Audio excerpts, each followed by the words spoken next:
네, 뉴스토마토가 야심차게 준비한 코너 정치하는 언니들 정은혜 전 민주당 의원님, 신유진 변호사님 나와 계십니다. 안녕하세요. 안녕하세요. 네, 반갑습니다. 김건희 이야기로 좀 시작하려고 네. 하는데, 네. 그 제가 사실 이제 김건희 특검이 수많은 조사를 하고 있지만 속속들이 들어오는 김건희 비선 실세들을 보면요. 그리고 또 증거를 어떻게 감추려고 했고 부인하고 뭐 이런 것들을 보면 와, 김건희는 진짜 하루 24시간이 모자랐겠다 싶어요.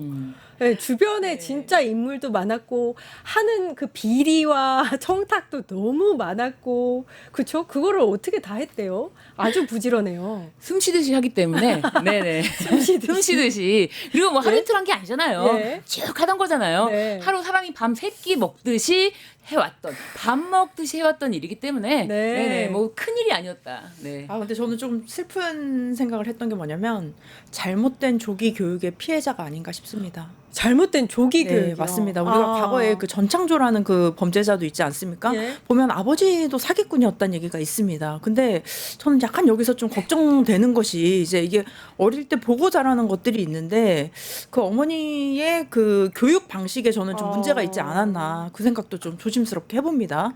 그래서 어릴 때부터 그런 걸 보다 보면 이게 무엇이 옳고 그른지를 구별할 수 없는 상황까지 온 것 같아요. 우리가 그냥 공기가 이렇게 존재한다라고 생각을 하는 것처럼 내가 지금 거짓말을 했을 때 누군가 피해보고 누군가 어려움에 빠질 수 있다. 이런 것들에 대한 개념이 좀 잘 정립이 되지 않은 것이 아닌가라는 좀 생각을 해봅니다. 그 처음 머리 끝부터 발끝까지 거짓말이었잖아요. 그러니까 그렇죠. 모든 뭐 경력이라든지 네. 학위라든지 이런 네. 것들이 다 거짓이었는데 왜 이제 김건희 윤석열이 당선되기 전이죠. 네. 7시간 녹취록을 보면 내가 정권 잡으면 거기 무사하지 못할 거야. 뭐 이렇게 이야기하는 그렇죠. 것도 네. 지금의 관점에서 보면 약간 사기꾼이 그쵸? 걔네들 내가 다 싹 어떻게 할 거야. 뭐 이렇게 들리거든요. 그러니까 이게 저는 주어에 여기서 주의해야 된다고 보는데 내가 정권을 잡으면이에요. 그러니까 윤석열 남편이 대통령이 되면이 아니에요. 내가 정권을 잡는 거예요. 내가 정권을 잡으면 그쪽은 완전히 무사하지 못할 거야 라고 할 정도로 본인이 여기 완전히 강하게 그립감을 잡고 있다는 거. 그리고 꼭 본인이 내가라고 말을 해요. 내가 좀 나서려고 해요. 최재형 목사와 얘기할 때도 내가 좀 나서려고 해요. 남북관계에 대해서 나서려고 해요 라고 하지 뭐 남편의 존재에 대해서는 남편은 그냥 허우대로 세워놓고 본인이 직접 다 한 것이 아닌가. 실제로 그게 육성에서도 나왔고요. 그리고 뭐 최근에 보도된 뭐 주간조선에서 보면은 이제 결제가 다 용산에서 대통령실에서 결제가 났는데 한남동 관저에서 뒤집어진 경우가 있었다. 와. 이런 보도도 있어요. 그리고 뭐 사진 같은 경우도 자신이 직접 그러니까 대통령실에서 고르는 게 아니고 여기는 V0가 직접 사진 같은 경우 다 골랐다. 이런 이야기가 지금 나오고 있다. 이런 걸 보면은 네. 본인이 진짜 내가 정권을 잡을 거다라고 생각했던 것 같아요. 실제 진짜 그랬다고 네. 생각되는 게 네. 만약에 본인이 직접 사진을 골랐잖아요. 네. 근데 본인이 항상 센터에 있어요.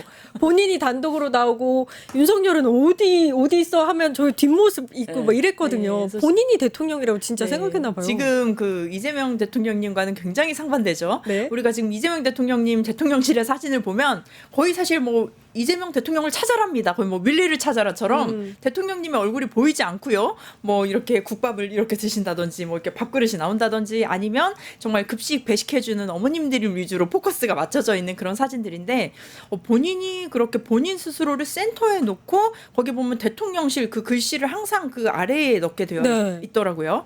그런 측면에서 봤을 때 굉장히 좀 나르시시즘이 좀 아. 있진 않았을까. 그래서 본인이 그것을 우리가 그냥 속된 말로 자뻑이라고 하죠. 약간 자뻑 기질이 좀 있지 않았나 그런 생각을 들고 변호사님께서 말씀하신 대로 정말 우리가 주어에 정말 집중을 해야 되는 게 내가라는 거 그 부분이 저는 굉장히 좀 무섭게 들렸다. 보통은 우리가 그렇게 표현을 하진 않거든요. 그래서 그런 단어 하나하나에 담겨져 있는 숨은 뜻 그리고 그 사람의 그 사상, 그 깊은 곳에 있는 그런 생각까지도 알게 됐고 정말 나쁜 게 저는 보면 악한 사람이 부지런한 게 전 제일 무서운 것 같아요.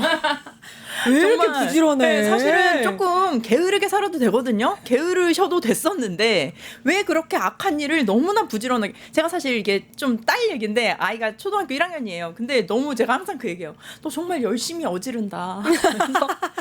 정말 여기 가서 장난치고 저기 가서 장난치고 그래서 이제 본인 스스로 이렇게 정리를 하게끔 이제 훈련을 시키곤 네. 합니다. 근데 네. 정말 열심히 어지른다 이런 생각 들거든요. 김건희 보면 너무 열심히 악한 일을 했다. 근데 그것들이 지금 이렇게 드러나는 게 저는 빙산의 일각이라고 봅니다. 그렇기 때문에 더 많은 죄들이 있을 것이고 거기에 대한 죄값은 저는 당당히 받아야 된다고 봅니다. 네. 왜 웃으세요? 아니 아기가 너무 귀여워서 자꾸 이제 떠오르니까 웃었는데 아니, 정말 부지런해야 될 윤석열은 맨날 술 마셔서 네. 지각하고 늦잠 자고 막 이랬잖아요. 근데 심지어 대통령실에 사우나도 설치하고 그러니까요. 거대한 침대까지 침대. 설치해서 그냥 거기서 또 그냥 사우나 하고 자고 그러는 거예요. 출근해봤자 일을 하는 게 아니고 책상에 아무것도 없이 그냥 거기서 또 사우나 하고 하다가 자다가 일어나서 시간 되면 또 밥 먹으러 나가고 거의 그런 생활. 그 사이에 김건희는 사기치고 전화하고. 비리하고 저지르고 청탁하고 이랬다는 네. 거잖아요. 예. 그리고 김건희 집사 김예성 지금 이제 구속이 됐고 내일 오전 10시에 소환 조사한다고 하더라고요. 근데 네. 김건희에 대해서 김예성이 이렇게 얘기했대요. 돈 빌려주면 10원까지 다 받는 성격이다.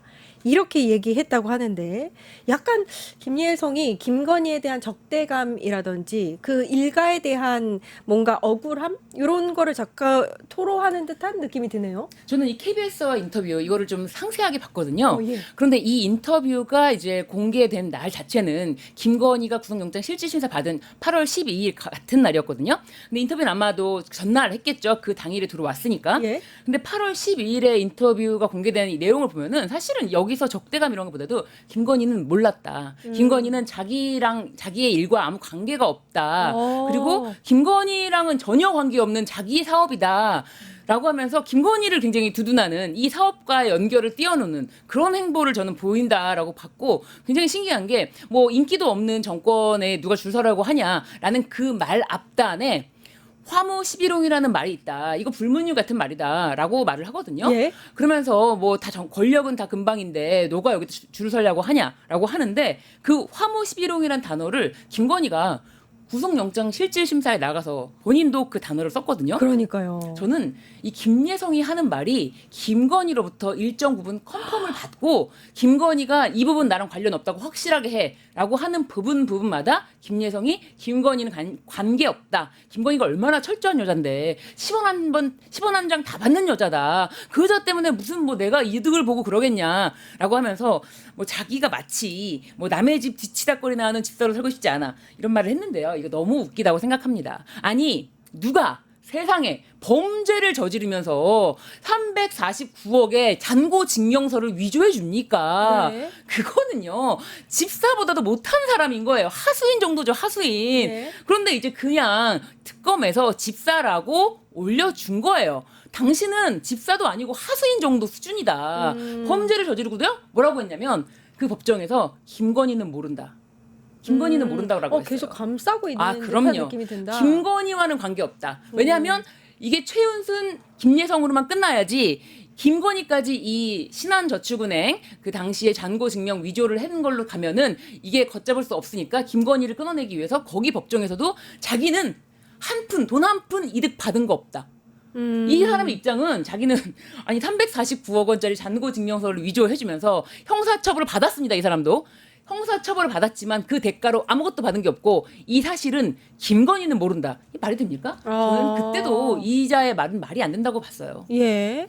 네, 우리가 그 도마뱀이 요즘 제가 요새 아이 비유를 자꾸 듣는데 도마뱀. 아이한테 이제 교육을 할 때 이제 도마뱀도 가르치고 이제 요즘 이제 뭐 겨울잠을 자는 동물 뭐 이런 것도 가르치는데요. 네. 도마뱀 같은 경우는 이제 꼬리를 잘라도 또 다시 살아날 수 있지 않습니까? 네. 근데 지금 계속 본인들이 도마뱀 가족이라고 생각을 하는 것 같아요. 그래서 서로 꼬리를 잘라주고 하는데 사실은 분명히 꼬리만 잘려서는 되는 일들이 아닙니다.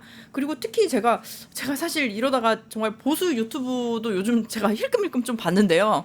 거기서 그들이 하는 논리가 정말 신박하더라고요. 나는 도대체 이걸 쉴드를 어떻게 칠까? 무슨 논리로 쉴드를 칠까라고 생각을 했는데 보니까 김건희도 딱 꼬리 자르기입니다. 윤석열 대통령님은 몰랐다. 본인들의 주장은 이거예요. 그래서 김건희라는 영부인이 스스로 윤석열은 바쁘게 국정 운영을 하는 중에 윤석열과 상관없이 상의하지 않고 김건희가 단독으로 저지른 일이다. 그렇기 때문에 우리가 이런 것들은 좀 뭐 용서를 해줘야 된다. 뭐 이런 식의 논리를 펼치더라고요. 그래서 아무리 생각해도 이게 뭐 무슨 논리인지는 모르겠지만 본인들은 그렇게 생각을 하는 것 같습니다. 일단 어떤 죄가 하나씩 밝혀질 때마다 그냥 계속 꼬리를 자르는 거죠. 아 이거 상관없다, 이거 연관없다, 이거 몰랐다 이런 식으로 발뺌을 하면서 그 상황을 모면하려는 지금 그런 전략을 좀 택하고 있는 것 같습니다. 김예성이 사실은 김건희 이름을 팔아서 네. 유수의 대기업들로부터 180억 원을 투자받은 거잖아요. 그렇죠? 그렇죠. 근데 이게 이제 그냥 인맥만 활용한 거냐, 그리고 네. 본인 주머니에만 돈을 꿰찼느냐, 요게 이제 포인트거든요. 근데 네. 아닐 거라고 특검은 보고 있는 거예요. 네. 어떻게 보세요?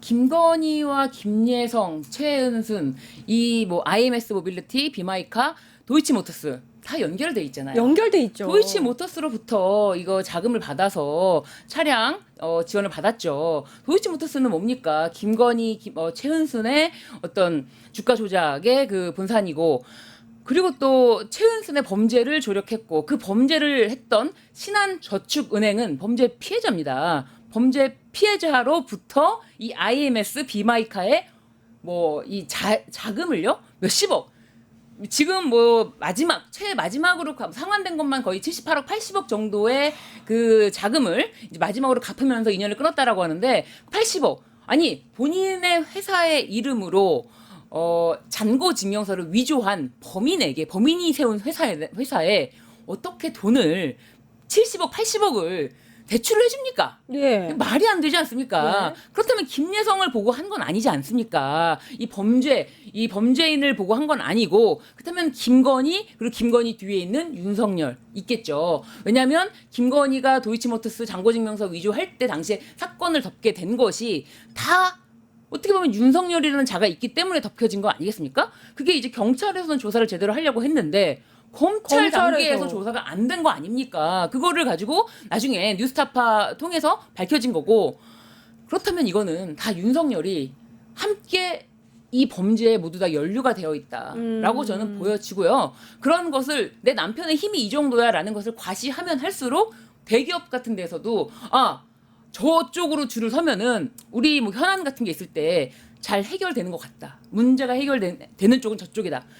괜히 엄한 쪽에다 줄을 세울 필요 없다라고 하면서 상상도 못할 대기업들, 예를 들면 뭐 사실 지금 가장 논란인 것들 뭐 카카오 모빌리티도 있지만 한국 증권금융이 왜 이렇게 여기다가 이 김예성이 했던 IMS 이쪽에다가 돈을 그렇게 네. 엄청나게 대여를 해주면서 뭐 사실은 사채로 전화를 하면서 우리가 투자한 거로 해라고 하면서 그 신한저축은행에 있던 돈을 끊어내는 데까지도 다 연결을 시켜서 돈을 빌려주는지 이해 안 되는 부분이 아직은 있거든요.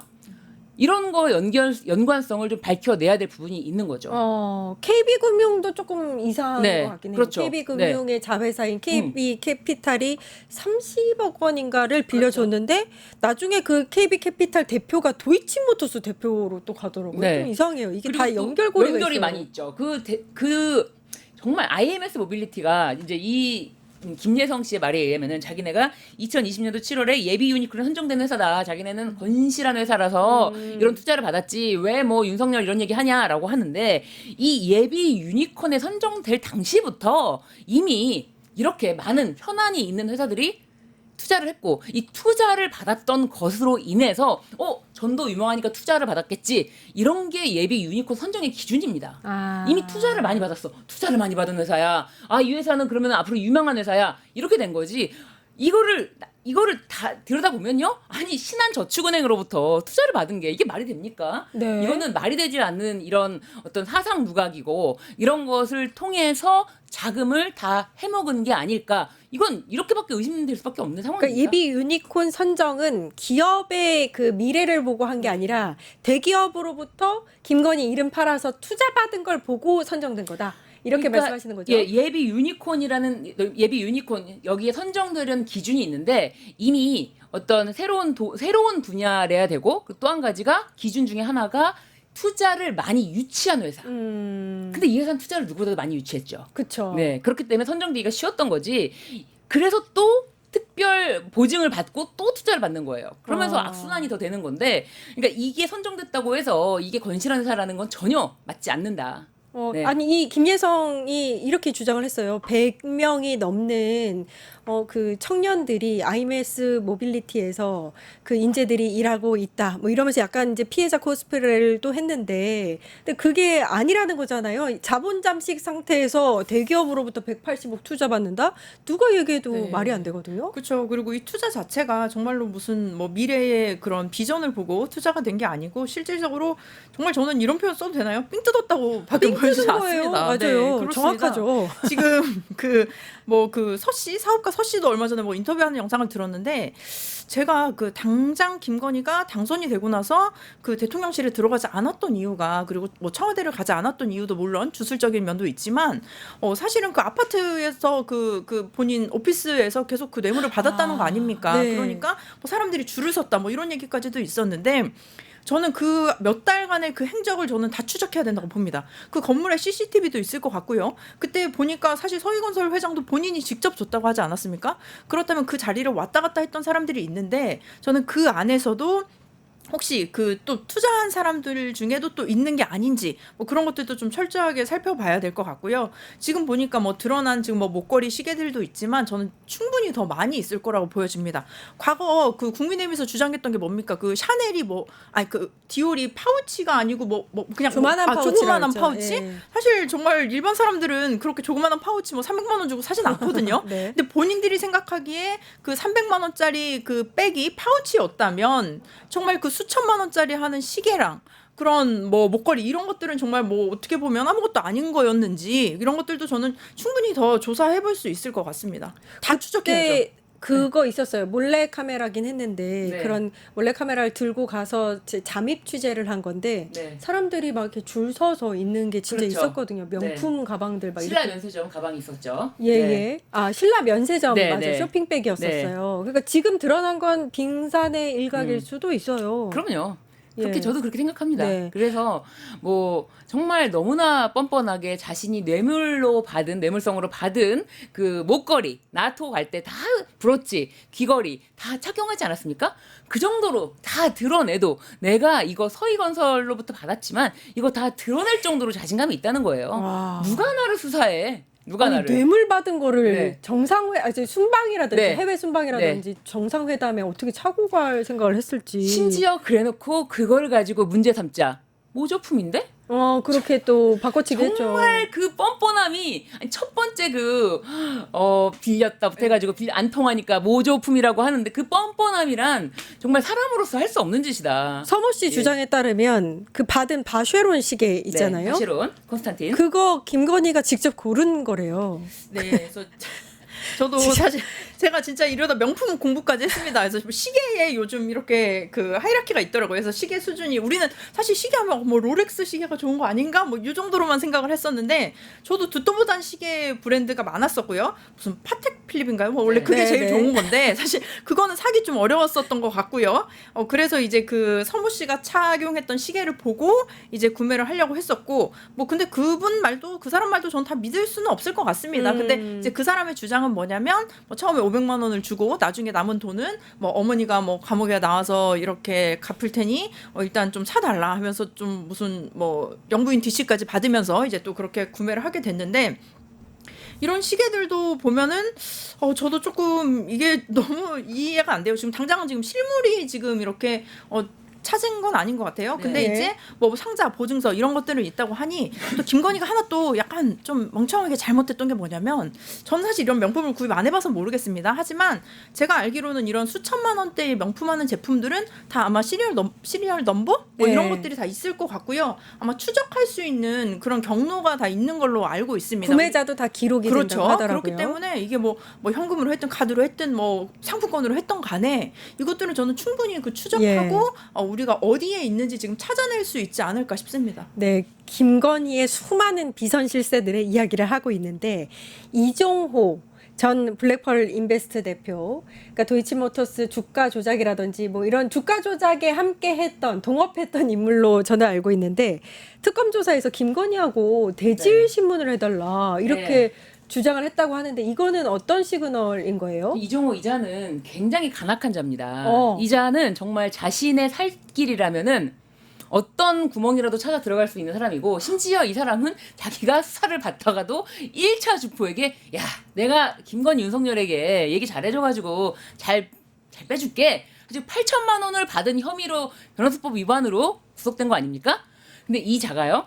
2021년 11월 26일 검찰에서 조사를 받습니다. 도이치모터스 2021년이면은 아직 윤석열이 정권을 잡기 전이죠. 그렇네요. 네. 그럴 때 그때는 검찰이 이렇게 묻습니다. 2020년 9월 23일부터 그러니까 9월 23일부터 그해 10월 20일까지 한 달도 안 되는 그 사이에요. 전화나 문자 40여 차례 한 적 있죠? 예. 맞습니다. 이렇게 말을 했어요. 김건희와 한 달도 안 되는 그 시기에 전화나 문자를 40여 차례 한 적 있죠? 라고 하니까 맞습니다라고 했어요. 예. 그 시기만 그렇게 통화를 많이 했을까요? 저는 그렇게 생각하지 않거든요. 그러면서 왜 그렇게 그때 전화를 자주 했냐라고 하니까 뭐 권오수가 김건희가 자꾸 이것저것 물어보는데 너가 김건희랑 직접 얘기를 좀 해라 라고 해서 권오수 때문에 자기가 김건희랑 통화를 했다는 거예요. 통화를 하고 문자를 하고 40여 차례. 근데 사실 그 기간만 특정해서 검찰이 물어봤기 때문에 그렇게 40여 차례 특정이 됐지만 그 전후로도 저는 계속했다고 보여지는데 이번에는 뭐라고 했습니까? 특검에서 안 했다고 그랬어요. 김건희랑 한 게 아니래요. 직원이랑 한 거래요. 근데 김건희를 만난 건 2번이고 그 중간에 통화하고 전화한 거는 김건희가 아니라 직원이라는 거예요. 그 전화는 김건희 전화지만 네. 김건희랑 통화한 건 아니다 이런 주장이에요? 그러면은 그때 특검에서 왜 그때 검찰에서는 했다 그랬냐라고 하니까는 그러니까 하는 말이 나 김건희를 만나게 해달라. 나 김건희를 만나게 해달라. 분명히 김건희랑 이제 이때 당시만 해도 이제 정권을 잡기 전이었기 때문에 김건희랑 얘기한 걸 술술 불었단 말이에요. 그러면 다시 정권을 잡았을 때는 이제 더 이상 아무것도 없었던 걸로 안 불기로 얘기했잖아요. 근데 이제 특검에서 말을 맞춰야 되잖아요. 김건희랑. 이거 말 맞추기용이다. 그러니까요. 자긴 더 이상의 거짓말을 더 이상 뭐 할 수도 없고 안 했다고는 확실하게 얘기했으니 김건희를 만나게 해달라.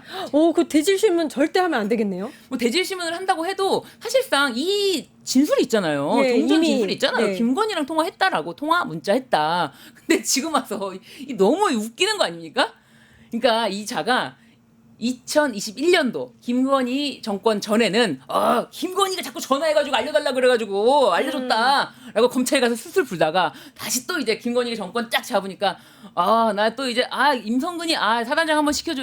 아니 사단장이 아니라 임성근 구명로비 뭐 사단장을 네. 구명로비까지 하고 뭐 3부 내일 체크하고 모든 일에 다 관여하더니 다시 김건희 모른다. 2번밖에 안 만났다. 이러고 있어요. 네. 이러고 있으면서 자기가 여기까지밖에 안 불겠다는 이야기로 김건희를 대제시켜달라라고 이제 액션을 취했는데 김건희를 안 만나게 해줄 경우는 자기도 어디까지 불어야 자기 일신이 또 될지 생각이 복잡할 것 같아요.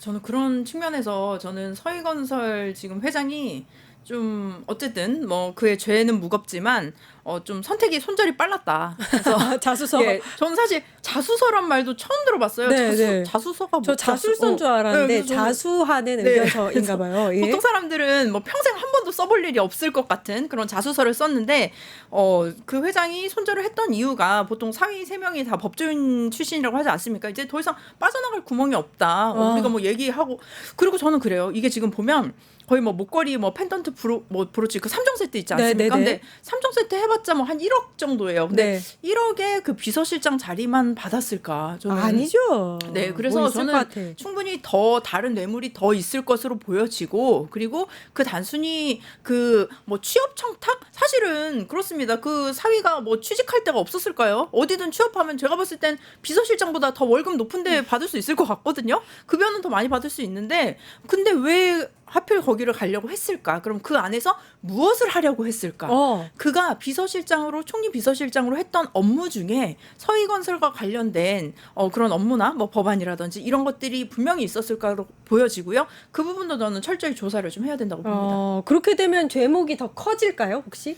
일단 제목이 아니라 이제 그 액수가 있습니다. 그래서 알선수재라든지 뇌물에 대해서는 액수가 있는데 액수로. 사실 이 사람은 이제 자신이 알선수재다 이거를 청탁 목적이다라고 하면서 뇌물이 아닌 것처럼 뇌물 공여자가 되면은 이제 이것도 뇌물을 제공해도 처벌이 되지만 알선수재를 위해서 자기가 공유를 하면은 이것에 대해서 처벌을 안 받으려고 한 것 같기도 하고 그리고 또 한 가지가 이제 뭐 듣기로는 민변 측 출신의 뭐 진보 측 변호인을 선임했다고 저는 들었거든요. 그런 얘기가 있는데 그렇기 때문에 최소한 이미 다 나온 거는 빨리 털자. 왜냐하면 그 목걸이 있잖아요.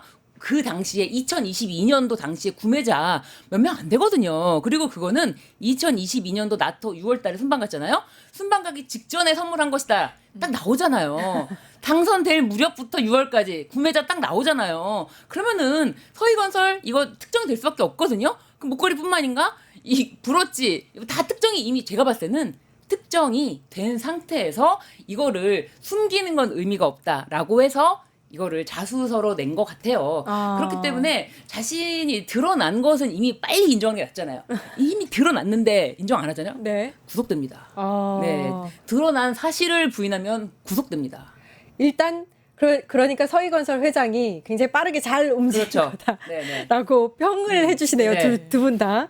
또 김건희의 최측근 중에 대표 인물 명태균 이야기를 안 할 수가 없는데 명태균의 이제 발언 중에서 화제가 됐던 게 네. 윤석열은 장님 무사고 김건희가 안진뱅이 주술사다. 그러니까 윤석열은 할 줄 아는 게 아무것도 없는데 김건희가 다 조정하는 거다 이런 식의 말을 했단 말이에요. 그건 어떻게 보세요?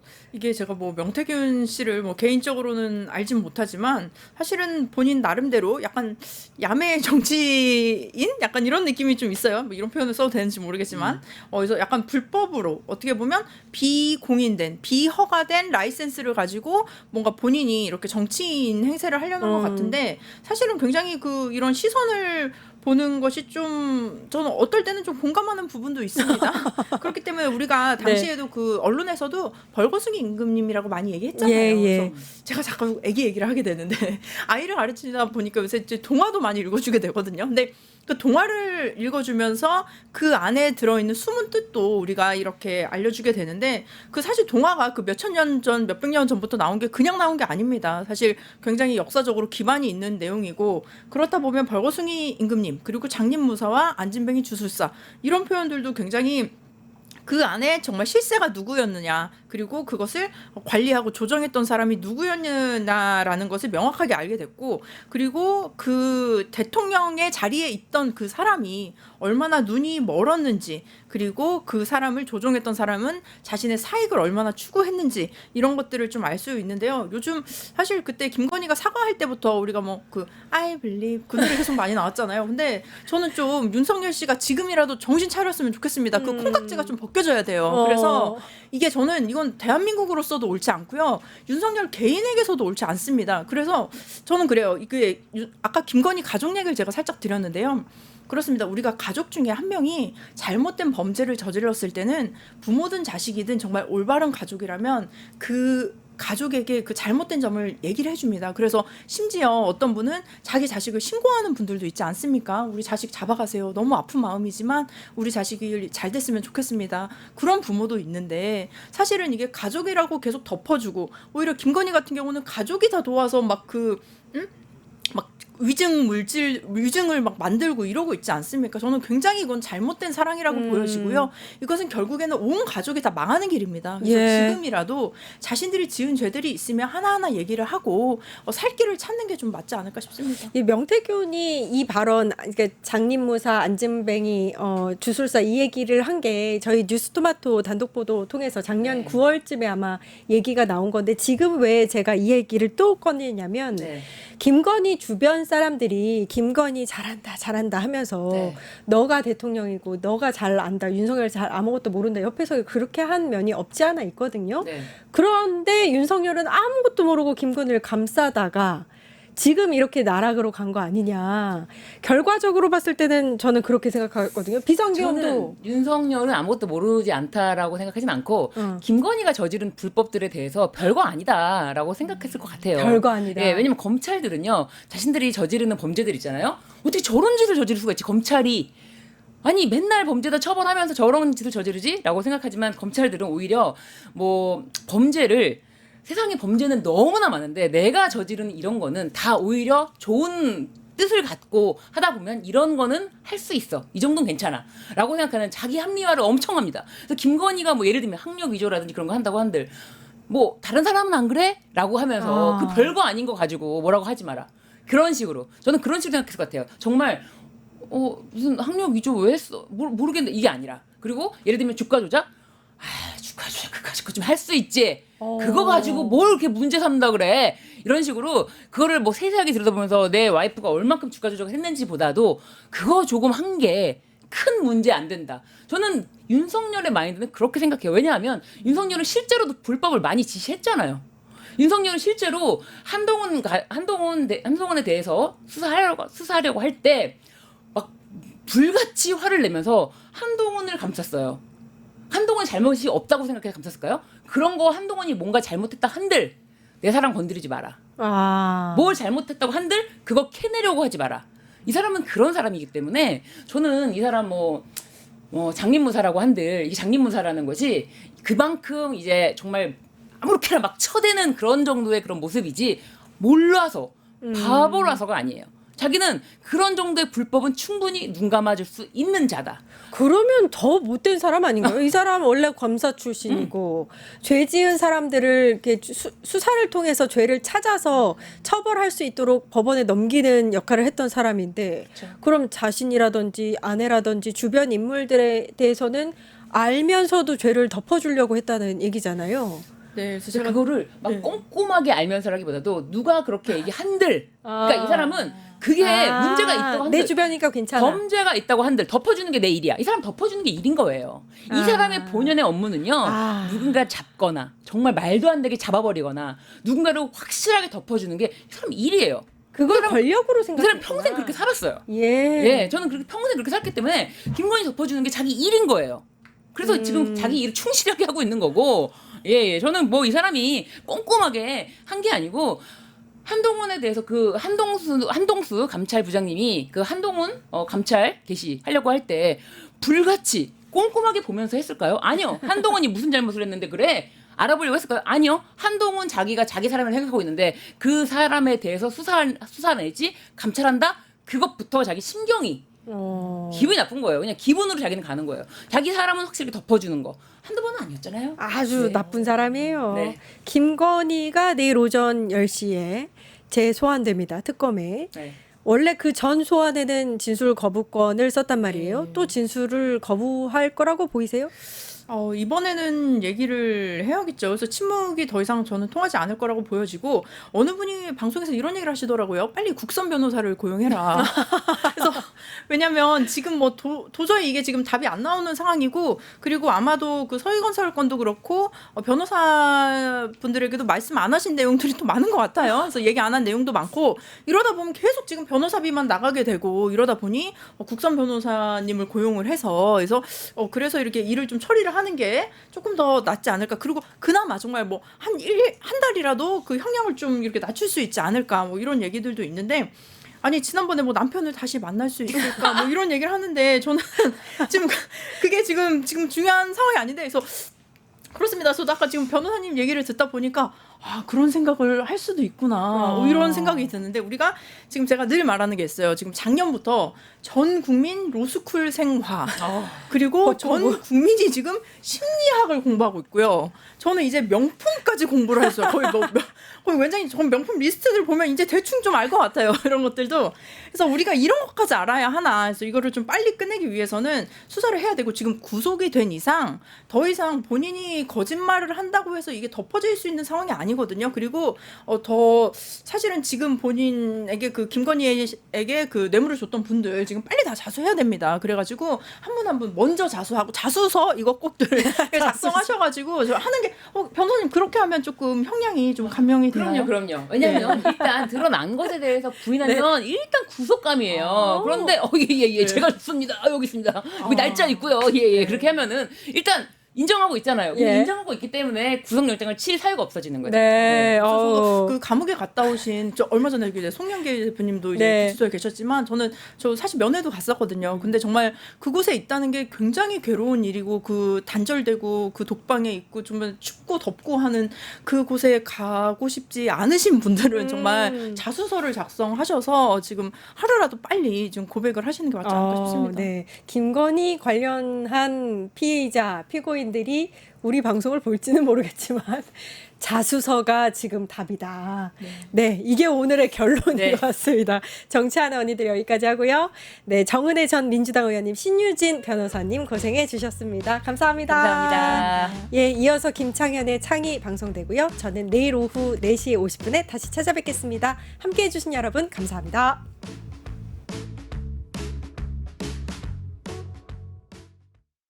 유튜브 구독하고 실시간 채팅과 댓글을 남기시면 매일매일 7천 TTCO를 드립니다. 참여 방법은 통통물 어플을 다운로드하고 회원가입과 로그인을 해주세요. 마이페이지에서 나의 회원 고유 번호를 복사해주세요. 유튜브 구독 후 실시간 채팅이나 댓글창에 고유 번호를 한 번만 입력하면 준비 끝! 지금 유튜브 채팅과 댓글 쓰기 참여하고 실천 TTCO 받아가세요.